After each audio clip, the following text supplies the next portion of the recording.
இந்த செய்தியை கேட்டுக்கொண்டிருக்கிற பார்த்து கொண்டிருக்கிற சகோதரா சகோதரி, கர்த்தர் உங்களை இந்த வார்த்தையை கேட்க வச்சிருக்கிறார். இன்னும் கொஞ்ச காலத்துல அழைத்திருக்கிறா. அக்கினி நடுவிலிருந்து தப்பி எடுக்கப்பட்டவர்கள், நாம பிரித்தெடுக்கப்பட்டவர்கள், இருப்பு காலவாயிலிருந்து கொண்டு வந்திருக்கிறார். சிங்கத்தின் பற்களுக்கு இடையிலிருந்து தூக்கி எடுத்திருக்கிறார். விட்டுருவாரா? பாலாக்கு செய்யற மந்திரம் உன் மேல பலிக்க விட்டுருவாரா? விடமாட்டார்.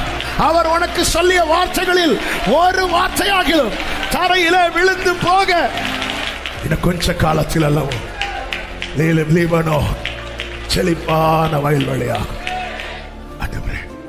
நீங்க எனக்காக அனுப்பின வார்த்தை, என் மேல் இறங்குகிற தயவுக்காக ஸ்தோத்திரம். கர்த்தர் யாக்கோபுக்கு ஒரு வார்த்தை அனுப்பினார், அது இஸ்ரவேல் மேல இறங்கிற்று. இயேசுவின் நாமத்தில் ஒவ்வொருடைய வாழ்க்கையிலும் கர்த்தர் செய்த செயல்கள் சொல்லப்படுவதாக.